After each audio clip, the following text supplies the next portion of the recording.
इन दिनों मंत्रालय की चिंता बढ़ गई है और वजह बने हैं प्याज किसान। सरकारी एजेंसियां किसानों से 2 लाख टन प्याज खरीदना चाहती हैं, लेकिन किसान नहीं बेचना चाहते। पूरा मामला समझने के लिए थोड़ा पीछे की कहानी को जानना होगा। प्याज किसानों को उचित दाम न मिलने के कारण पिछले महीनों में महाराष्ट्र के प्रमुख प्याज उत्पादक जिलों में किसानों का विरोध देखने को मिला था। किसानों के प्रदर्शन के बाद सरकार ने नेफेड और एनसीसीएफ जैसी एजेंसियों के माध्यम से सीधे किसानों से प्याज खरीदने के निर्देश दिए थे। अब किसानों ने सरकारी एजेंसियों को प्याज बेचने से इनकार कर दिया, जिसके बाद उपभोक्ता मंत्रालय बफर स्टॉक को लेकर चिंतित है। सरकार ने इस साल 2 लाख टन प्याज खरीदने का लक्ष्य निर्धारित किया था, लेकिन अब तक आंकड़ों के हिसाब से सिर्फ 5,000 टन ही प्याज की सरकारी खरीद हो पाई, जो कुल लक्ष्य का केवल 5% है। महाराष्ट्र प्याज उत्पादक किसान संघ के अध्यक्ष भारत दिघोले ने जागरण बिजनेस से खास बातचीत कर सरकारी एजेंसियों को प्याज न बेचने के 3 प्रमुख कारण बताए हैं। आप जानते हैं कि पिछले दिनों से महाराष्ट्र के प्याज उगाने वाले खास जिलों में किसानों ने सरकार का भारी विरोध किया था। किसानों का आरोप था कि सरकार उन्हें जो भाव दे रही है उससे उनकी लागत तक नहीं निकल पा रही है, मुनाफा तो दूर की बात है। कई मामलों में प्याज के दाम 1 रुपये प्रति किलो से भी कम देखे गए, जिसके बाद केंद्र सरकार की ओर से सरकारी एजेंसियों को सीधे किसानों से प्याज खरीदने के निर्देश दिए गए थे।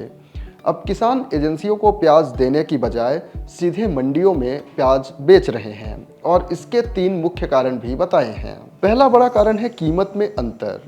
सरकार ने अब तक 5 से 7 बार प्याज की कीमतों में इजाफा किया है। रिपोर्ट्स के मुताबिक प्याज की खरीद कीमत यानी MAPP 13% बढ़ाकर 2,125 रुपये प्रति क्विंटल कर दिया गया, लेकिन भारत दिघोले ने बताया कि किसानों को मंडियों में औसत 2,500 रुपये प्रति क्विंटल का भाव मिल रहा है, इसलिए एजेंसियों को देने का सवाल ही नहीं उठता और किसान सीधे मंडियों में अपनी प्याज बेच रहे हैं। दूसरा कारण है गुणवत्ता मानक में कड़ाई। महाराष्ट्र प्याज उत्पादक किसान संघ के अध्यक्ष ने बताया कि एजेंसियों के प्याज खरीदने में गुणवत्ता मानक बहुत ज़्यादा मायने रखता है। उदाहरण के तौर पर अगर कोई किसान 100 क्विंटल प्याज एजेंसियों को बेचता है तो 10 से 15 क्विंटल प्याज कम ग्रेड का मानकर इसकी कीमत घटा दी जाती है।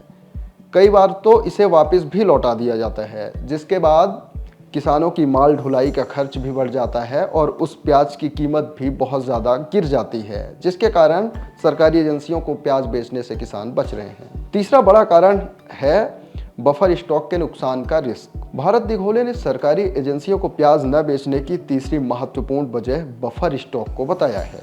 कैसे, आइए समझते हैं। उन्होंने कहा कि नेफेड जैसी एजेंसियां किसानों से सस्ते में प्याज खरीदकर बफर स्टॉक को मजबूत कर लेती हैं। बारिश के बाद यानी सितंबर अक्टूबर के महीने में जब प्याज की कीमतें बढ़ने लगती हैं और किसान अपने स्टॉक निकाल कर प्याज को बाज़ारों में बेचने जाता है, तो उस वक्त नेफेड भी अपने स्टॉक से सस्ते में प्याज बेचना शुरू कर देता है, जिससे प्याज को स्टॉक में रखने वाले किसानों को नुकसान होता है।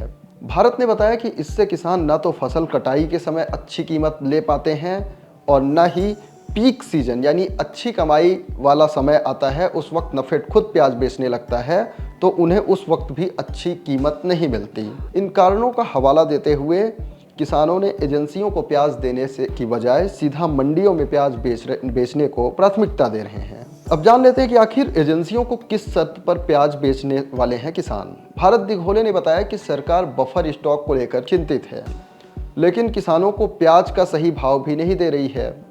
उन्होंने कहा कि केंद्र सरकार अपनी एजेंसियों जैसे नेफेड और एनसीसीएफ के जरिए कम से कम 3,000 रुपये प्रति क्विंटल यानी 30 रुपये प्रति किलो के हिसाब से प्याज की खरीदी करे, जिससे किसानों की लागत निकलने के साथ ही थोड़ी कमाई भी हो सके।